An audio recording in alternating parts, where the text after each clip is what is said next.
Welcome to Project Car Media. Today I'm going to show you around my new project car, a 1995 B14 200SX SER, and then I'll let you know what I plan to do with it after that, and then we'll start going through it together and see what we can find. I wanted to give you guys a quick update on the locker and the coilovers that I bought last video. I ended up buying a couple car parts at auction for pretty cheap, and I basically listed them for sale. I did end up selling the locker, and I sold it for $850. So that means that I made about $116 profit on that, which is great because I really thought that I was going to either lose money or break even on that. So super happy about that. My goal of making $1,500 over between these two could definitely happen. I just need to make basically $650 from my coilovers. I do have somebody interested this week to buy them for $700. So we'll see what happens with that. So if you haven't seen that video, I put it up here in the corner. Definitely go check it out. Welcome back to my channel. Now, if you guys watched my previous video all the way to the end, you would have seen that I gave a little hint as to what my new project car was going to be. And if you guys guessed a 200SX SER or possibly a Sentra SER, then you were pretty much right. This right here is a 1995 B14 200SX SER. It is front-wheel drive, 5-speed, SR20 engine with limited slip and rear disc brakes, which was like a big thing back in the 90s. I went and I actually looked at this one too while I was looking at the BMW, and I thought it definitely had some potential. I don't know too much about these, or at least I didn't when I decided that I was going to bid on it. But since then, I've done a lot of research, and there's really not a whole lot of aftermarket support these days for this car. Parts are kind of hard to come by, but they are very, very cool cars. And this one, I think, definitely has some potential. Now, I haven't really looked at this car. I literally went and picked it up, brought it home, put it on the side yard, and then basically put it in the garage here. I did look through it for about 5 minutes, and I found a huge list of things just within those 5 minutes that I looked at it. But I'm going to take you guys along, and we're going to just like look through everything. I'll show you what I found, and we'll see if we can find anything new. There's something in the trunk that you guys have to see. It's kind of gross, but I'll show you guys here in a little bit. Then we'll go through and figure out what kind of maintenance items that we need to get to start our little mini restore on this car. Now, this will be the first part of a multi-part series fixing this car up. I don't have a ton of time, so I'm not going to be going super in depth here. I do want to like refresh this car. I can tell that it has been sitting for a very long time, but it does run, it does drive. It does have a check engine light though too, so we're going to have to figure out what that is and see if we can get this thing sorted out. So let's check it out. So I'll do a quick walk around of the car and just tell you a little bit about it, and then I'll show you all the things that I've found wrong with it so far, and then I'll go through and I'll let you guys know what I plan to do to sort this car out, and then maybe some OEM plus bits just to like pep this car up just a little bit. Let's get through it. Now, this is again a 1995 Nissan 200SX SER. It has the same engine as the previous generation Sentra, and it pretty much it's a little bit heavier, and it has a different style of rear suspension. It's like a beam style suspension. But other than that, I mean, it's pretty much the same. To most people, this car might not seem like much, but it's a really cool car. I mean, it came with 140 horsepower, 132 pound-feet of torque, and it had a 5-speed LSD transmission, rear disc brakes, and it only weighed about 2,500 pounds. So it was actually kind of a peppy, fun car back in the day. For what it was. So definitely has a lot of potential to be a fun little car. So those are all the good things about the car. Let me show you all the bad things about this car that I found so far. So first thing, when you walk up, you can tell that these headlights are like completely, just fogged out. And if you look at the front bumper here, it's just really bad. There's a ton of rock chips. If you head up here to the door, you can see there's clear coat peel right there. There's some clear coat peel on the roof here. There's some clear coat peel starting on the trunk. Not to mention the tint is that old purple tint, and it's like bubbling really bad. on the back window. The driver and passenger side windows are pretty good. Other than that, the paint is actually pretty good. I haven't washed this thing. I haven't touched it. It's literally came from the auction yard to my house. The wheels are in pretty good condition here. You know, everything else is in pretty good condition except for the paint and the front bumper and the headlights. Let me show you inside the car here. It's actually not too bad in here. The seats are in pretty good condition for their age. This car has about 200,000 miles on it, and it's really as far as the gauge cluster and everything goes, it's not that bad. Like it could use a vacuum, but and possibly a shampoo, but you can definitely tell it's been sitting.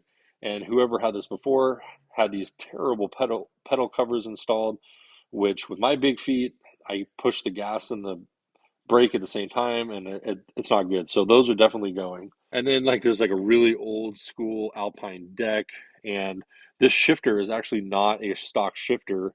It's actually a really old B&M shift knob, which is pretty cool. Everything else in here is not in bad condition. The dash has no cracks. The steering wheel is just used. There's no wear on it really. The sunroof actually works. The windows work. Interior wise, is really just going to need a cleaning, and that's about it. Let me take you guys back to the trunk here. There is an abandoned nest in here that I'll show you guys, and it's pretty gross. Strut bar right here, which is pretty cool. And, all in all, pretty clean. You're kind of wondering, oh, why is the floor mat here? What's going on with the carpet? And you flip this over, and there you go. There's some kind of like mouse nest thing here. So I'm gonna have to get that out when we go to clean everything out. There's like, you can tell they used to have like a subwoofer back here. There's a bunch of random wiring all around through here. So there's definitely gonna be some cleaning up of not just the dirt and everything, but like wiring. I'm gonna have to pull some of that stuff out too. Not to mention in the channels, there's just like pine needles galore. So all this stuff is going to be vacuumed out and cleaned up. Okay, so let me show you guys the engine here. All right, there it is. Now from like a 2 second stare, it doesn't look that bad. You can tell they put a strut bar up here too, which is kind of cool. But if you look a little bit closer, you'll notice just a couple things that are wrong here. The intake, this intake filter, has literally like fallen, like deteriorated and fallen off of the coupler here. So that is going to have to get replaced with a new filter. If you look over here at the top of the strut bar, this, I think, is a power steering line, and it looks like it was cracked, and they literally just put a rag around it and zip tied it. So, yeah, that's not good. And as far as everything else goes, like you can still see there's a ton of pine needles all over the inside here. Just tons of stuff right around here. There's like stuff down here that I need to basically vacuum out. But other than that, like I've checked the oil. The oil is very dark. Probably hasn't been changed in a really long time. So, that's definitely gonna have to get done. The coolant did look pretty good. Didn't think it really needed anything. Now, one thing I did notice, because I tried all of the lights and only the one fog light works, the corner lights work, but the headlights do not work. And I noticed that even though there is an LED or some kind of HID bulb or something plugged in, it's kind of hard to see. But if you look down there, there's like nothing plugged in. So if there was a ballast for an HID bulb, it's missing. And even on this side over here, the bulb is actually right here behind the coolant reservoir. But again, it looks like there's nothing, there's no ballast or anything. So I can see why those headlights don't work. One other thing I noticed is this stuff. Now, think, I don't know for sure, but I think this is OEM. It's supposed to be glued and kind of like, I don't know, show through like some kind of grill or something like that. So I don't know, man. This stuff's got to go. I don't know if it's stock or not, but there is a header on here. It's some kind of, no name header. I don't know exactly like what brand it is or anything like that, but There is an exhaust leak when you start this thing up, and so I'm gonna have to jack this thing up and see if it's coming from underneath or if it's the header is cracked or something or whatever. But this engine has definitely been sitting a really long time. It needs some love, but I'm gonna definitely give it some love and see if we can bring this thing back to life. I don't know if you guys can actually tell or not, but the car is lowered. And I haven't had a chance to jack it up just yet and see what is under there. But just from looking here, I mean, they look like stock springs and shocks. So I'm really hoping that they didn't cut the stock springs. One other thing I wanted to show you was look at these brakes, man. Like there's like spider webs on the caliper. Look how rusted the top of these rotors are. I mean, dude, like these are probably the original brakes and they're terrible. So I imagine that's something that I'm gonna have to probably do. Look at these lug nuts. I don't have my tuner key anymore. It's been years since I've had one.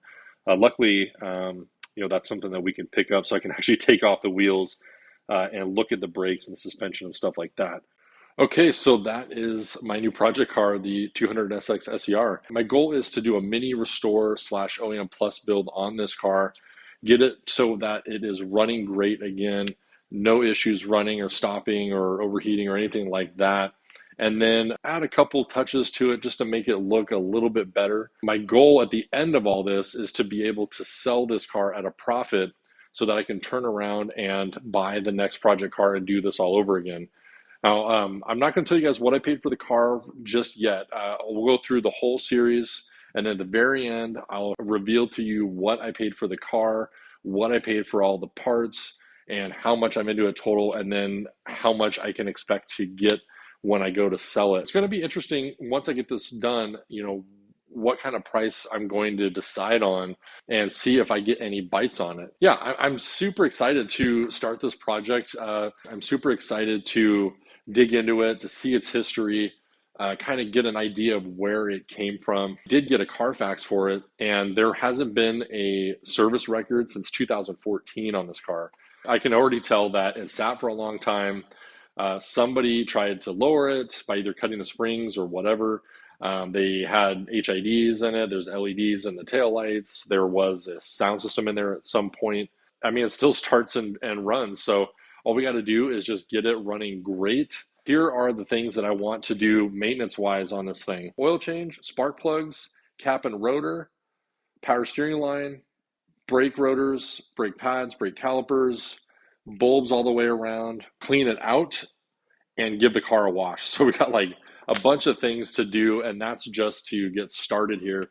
I do have a couple ideas for aftermarket parts for just to get the OEM Plus thing going.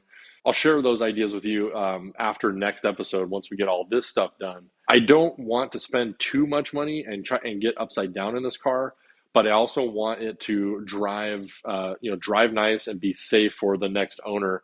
So hey, like if the suspension has to be done, it has to be done. So yeah, I'm really excited to get started on this project. Thank you so much for watching. I really appreciate it. I hope you guys are excited to watch this transformation as well. Like as you can see, it's like from 10 feet away, it looks pretty good, but it does need a lot of work. Thank you so much for watching. We'll see you guys on the next video.